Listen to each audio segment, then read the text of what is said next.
er flere millioner landbrugsdyr i Danmark, hvoraf flere 100.000 er får. Får er... I Gud, hvor er det her kedeligt. Alle de kedelige får. Dumme dyr, siger jeg bare. De laver jo ikke andet end at spise og sove. Dumme? Tror du det? Det er en skam, for de har en masse til fælles med dig og mig. Ligesom os, så får de energi fra mad. Og de er jo nødt til at bruge en del tid på at spise. Det vil vi jo også være nødt til, hvis vi for eksempel ikke spiste andet end for eksempel salat. Grøntsagerne, de holder os sunde, men de giver os ikke særlig meget energi. Og det er derfor, at græssende får går langsomt fremad.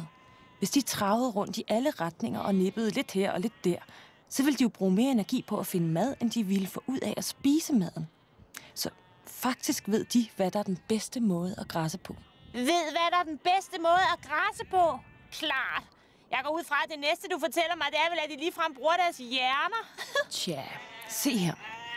Den her landmand, som tjekker sin lams helbred, han er nødt til at tage dem væk et par minutter, mens de dier hos deres mødre. Og hvordan må moren reagere på det? Hun kigger sig omkring og kalder bekymret på sit barn. En ven, som bemærker hendes sorg, prøver at trøste hende. En ven? Ja. Forskere, som studerer dyreadfærd, de har opdaget, at visse får i enhver flok, de bliver livslange bedste venner og altid holder sig tæt til hinanden. Grise, som lever i flokke, de skaber også venskaber, og det samme gælder køer. Landbrugsdyr, de lider, når de tvinges til at leve alene. Så det er en anden ting, mange dyr har til fælles med os mennesker. Behovet for selskab. Men se, eftersom hendes lam ikke kommer, når hun kalder, så har hun klart fundet ud af, at det må være fanget på en anden mark. Tror du ikke, at det kræver lidt hjernearbejde at udtænke det? Ja, det kan godt være, at du siger det, men hvis du spørger mig, så er det bare et instinkt. Et instinkt, det er, hvad det er. Hvilket vil sige, at du stadig tror, at dyr handler automatisk, ligesom maskiner, og ikke kan lære eller bruge erfaring, som vi gør. Okay, nu har moren fået sit lam tilbage. Kom med mig hen til en anden mark. Disse får græsser fredeligt og uforstyrret af biler i nærheden. Nå, hvorfor er de her så ikke bange for disse store og larmende ting? Fordi de har lært, at de ikke har noget at frygte eller at få frem. Ligesom os er dyr i stand til at lære af erfaring. Men se nøje efter. Et køretøj, som er vigtigt for dem, nærmer sig. Det er bondemandens Land Rover, som jævnligt kommer med mad om vinteren, når græsset stopper med at gro. Fårene ved, at Land Roverens ankomst betyder, at der er mad på vej og begynder at løbe hen til troende. Dette betyder, at de har lært at forudsige, at finde ud af, hvad der sandsynligvis sker nu. Og det kan de kun ved at bruge deres hjerner. Fårene genkender motorlyden fra landmandens køretøj, hvilket beviser, at de kender forskellen på en Land Rover og på for eksempel en Ford. Ligesom os bruger dyr konstant deres sanser, og nogle af dem hører, ser, lugter, smager eller genkender rigtig nok ting meget bedre end os. Ja, okay. Jeg går ud fra, at de bare genkendte Land Roveren. Det vil jeg give dig ret i, men hvad søren er alt det om, at de er bedre end os? Bedre? Med nogle sanser, der er de bedre jo. Visse arter kan se, lugte eller høre ting, som vores sanser aldrig vil opfange. Lad mig prøve at vise dig det. Se, hvordan den her gris, den bruger sin lugtesans for at holde øje med, eller skulle jeg sige, holde næse med, hvad der sker omkring den. Grise har en meget større evne til at opfange lugte, end vi har. Deres munde er også usædvanligt følsomme. Endda mere følsomme, end vores fingerspidser er, over for berøring og udforskning, hvilket denne unge gris Lucy skal til at vise dig. Grise elsker smagen af søde ting, så forskere blander slik i småsten og gemmer dem så, hvor hun ikke kan se dem.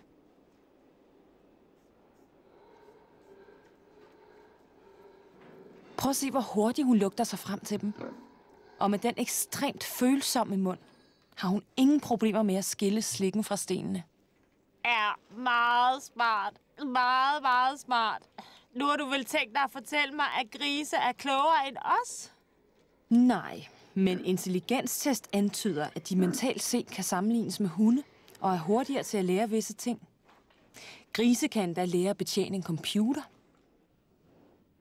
Disse hundgrise, som holdes til avl, kaldes søer. Og de har lært at betjene en fodermaskine. De har hver især et halsbånd med en computerlæsbar elektronisk kode på. Computeren instruerer maskinen til at hælde den rigtige mængde foder ud til hver so, så det er nok til at holde den sund, uden at den bliver tyk. Systemet virker, fordi søerne hurtigt lærer, hvor de skal gå hen og hvad de skal gøre. De kan endda narre computeren, hvis de får chancen. Man har oplevet, at søer, som finder et ekstra halsbånd, har samlet det op og taget det med til maskinen for at få en ekstra portion mad. Virkelig sjovt. Det er jeg sikker på. Ha, ha, ha. Det næste, du fortæller mig, det er vel, at grise kan lære at sidde og gå på kommando, ligesom hunde kan. Hvordan kunne du vide det? Sit. Stay. Stay. Good girl.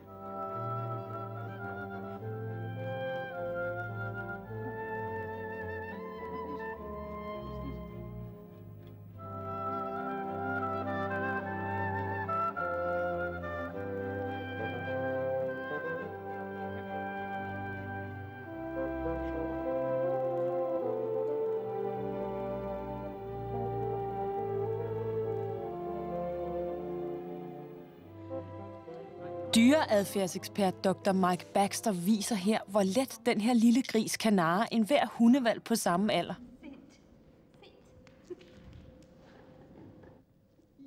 Er du overbevist? Ja, det er jeg vel. Jeg har jo ikke ligefrem en fuglehjerne, at du ved det. Nej. Godt gået. Du er ved at indse, at mange dyr, selv dem med såkaldte fuglehjerner, har meget til fælles med os. Også evnen til at lære. Denne høne, som er med i en test, hvor man finder ud af mere om dyrs behov, har lært at hakke på en kontakt for at slukke for varmen, når den har det for varmt. Dyr deler vores behov for en behagelig kropstemperatur. Den her unge kalkun har opdaget, at han er nødt til at hakke på en grøn kontakt for at åbne sin madbeholder. Han er kun 7 uger gammel, og det tog ham kun en halv time at lære det her. Og lige nu sidder disse høns, ligesom dig, og lærer ved at se en video. De ser hønen på videoen få mad i en rød madbeholder. Lad os nu se, hvad der sker, når maden bliver puttet i lignende beholdere. Nogle røde, men andre gule, og så gemt under savsmuld. Den første høne går direkte hen til den røde madbeholder. Den anden kigger på den gule, tøver, husker, at hønen i videoen fandt mad i en rød beholder, og vælger derefter hurtigt den røde. Forskere har fundet ud af, at høns, som bliver trænet på den her måde, vil vælge røde beholdere igen og igen. Hvilket jo beviser, at de har husket og lært af, hvad de har set. Mange tænker mest af alt på landbrugsdyr som madproducerende maskiner.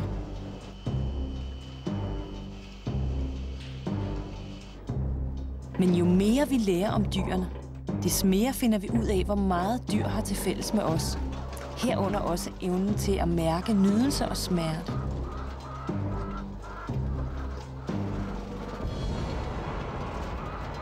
Så hvad har de brug for? Og hvad har vi brug for at være sunde og tilfredse? Og hvilke behov deler vi?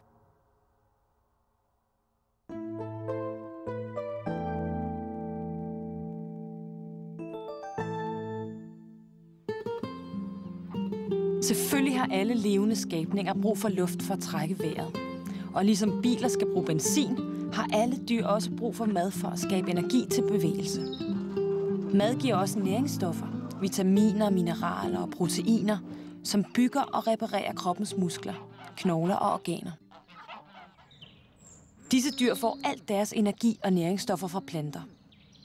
Det kan vi også fra forskellige slags frugter, grøntsager og mad lavet af korn, for eksempel brød og pasta. I mange dele af verden, der lever folk udelukkende af planteføde. Men mange mennesker kan også godt lide at spise kød og æg og mælkeprodukter, hvilket er grunden til, at de her dyr de avles. Uanset hvilken diæt vi følger, er det vigtigste at spise varieret, i det sikrer, at vi får de mange forskellige næringsstoffer, som i kombinationen sikrer, at vi holder os sunde. Dyr har ligesom os brug for jævnligt at indtage væske. Vores kroppe opdager dette behov og gør os tørstige, så vi leder efter noget at drikke.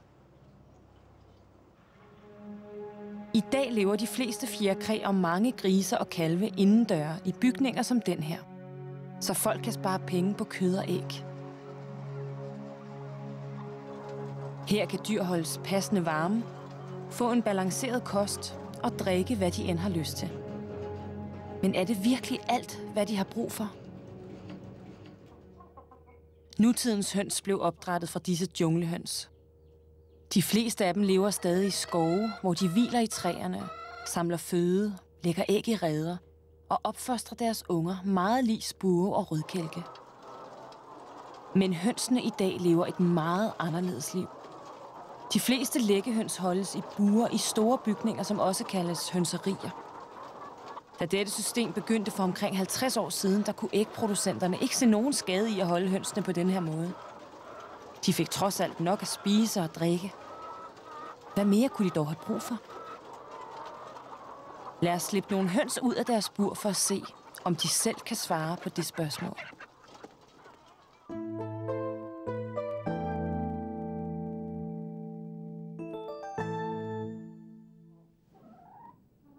Den store verden udenfor må være mærkelig for disse høns, som ellers var pakket væk til et liv i bur. Se, hvor opmærksomt de kigger sig omkring.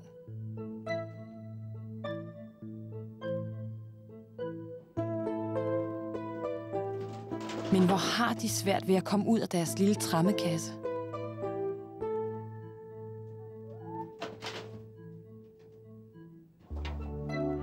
Og de vakler og falder i deres første forsøg på at gå. Disse høns, som ikke længere er indespærret, har let ved at gå, løbe og hoppe, fordi de har plads til at tilfredsstille et andet behov, som vi deler med dem. Behovet for at bevæge sig. Ligesom os har de fleste store dyr skelet og muskler til at støtte deres kroppe og hjælpe dem til at bevæge sig. Uden motion svinder musklerne væk, og knoglerne bliver skøre og lette at brække. Når vi ser de her høns vokse, ser vi også netop, hvor vigtigt et stærkt og sundt skelet er for bevægelse i det hele taget. Hønen til venstre er æglægger og vil vokse i et naturligt tempo. Men hønen til højre er blevet opdrættet specifikt for dens kød. I disse dage avles næsten alle høns for deres kød og opdrættes til at vokse med lynets hast, således at store mængder af deres kød kan sælges billigt. Efter blot 4 dage virker kødhønen til nødig at ville bevæge sig, mens æglæggeren fortsætter med at være en livlig lille fugl. Grunden hertil er ret åbenlys. Kødhønen fortsætter med at vokse meget hurtigere end dens kammerat. Faktisk alt for hurtigt, idet dens skelet ikke kan udvikle sig ordentligt i sådan et tempo.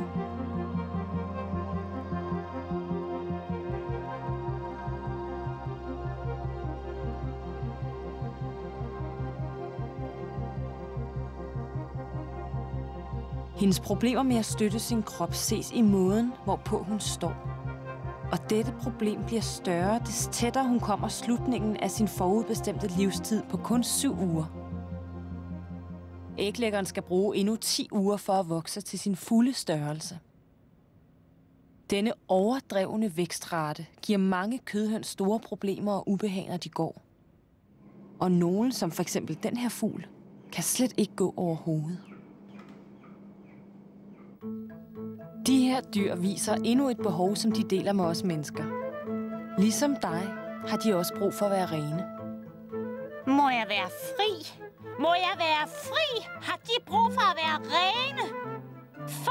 Undskyld, jeg havde helt glemt dig, men det var ikke for at være uhøflig.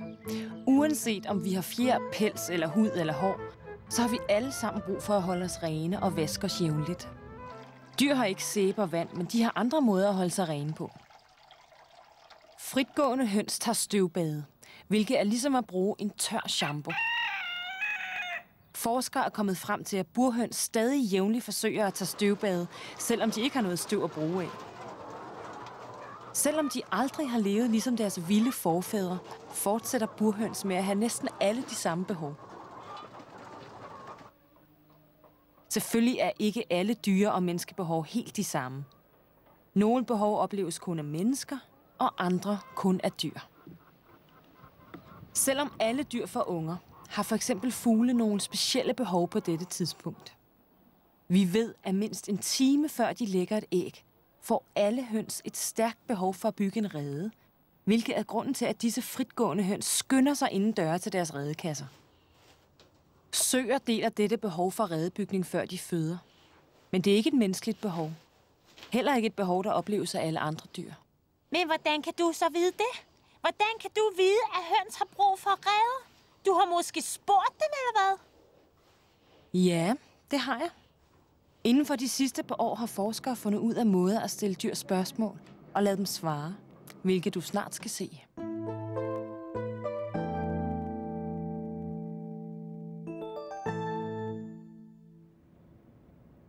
Se, hvordan vores frie høns bygger og bruger reder nu, hvor de har plads og hø, selvom de aldrig har set en rede før.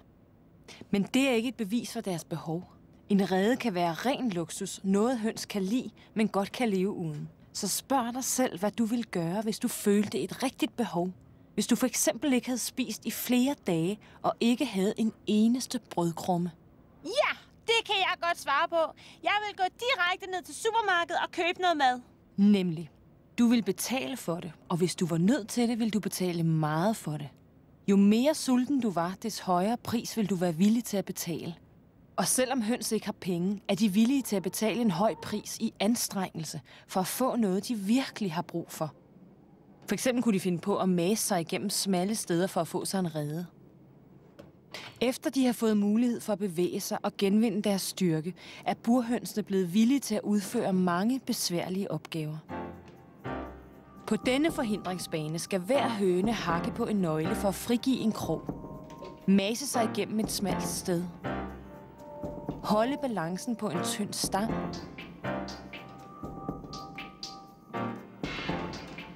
hakke 3 gange til en stållykke for at få computeren til at åbne en dør,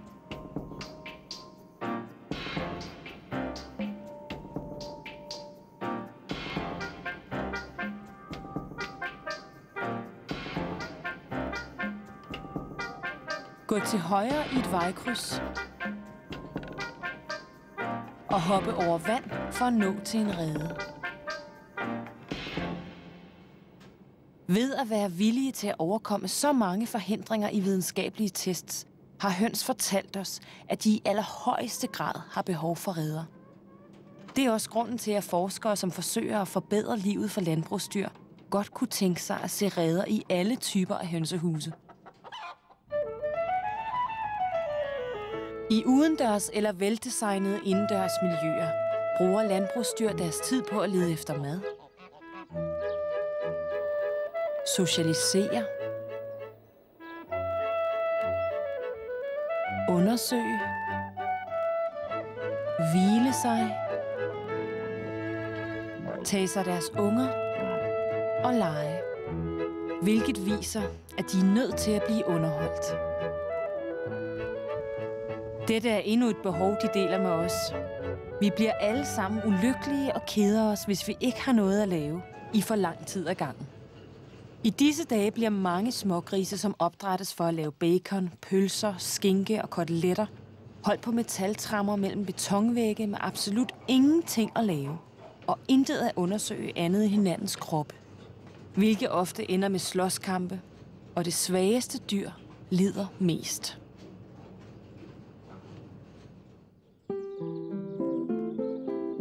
Her kan man se forskellen i den venskabelige leg mellem disse smågrise, som har masser at undersøge.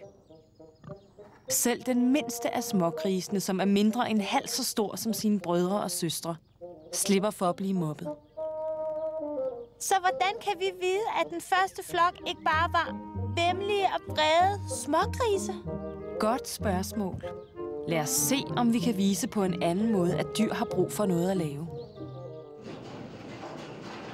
Disse smågrise lever i denne indendørs fold uden noget at tage sig til. Se, hvor sky de er. og hvor bange de bliver, når forskeren roligt går ind i folden. Disse smågrise lever i de samme omgivelser.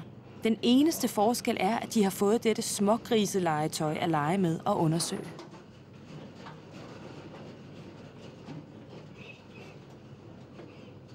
Se forskellen, det gør i deres adfærd. Hvor meget mere venlige og mindre skræmte de er, når de i det mindste bare har fået noget at lave. Men måske er der en anden lille test, vi kan lave for at vise, at vi alle har brug for motion og aktivitet. Luk mig ud! Luk mig ud! De har spærret mig inde hele dagen. Jeg er elendig, ensom, stiv, beskidt, dårligt tilpas, og jeg keder mig. Luk mig ud! Luk mig ud! Hvad er det, mor? Det er et menneske, min skat. Det ser ret dumt ud, mor. Skat, det er uhøfligt at sige sådan. Og hvis du virkelig lærte at forstå dem, så vil du opdage, at de har meget til fælles med dig og mig.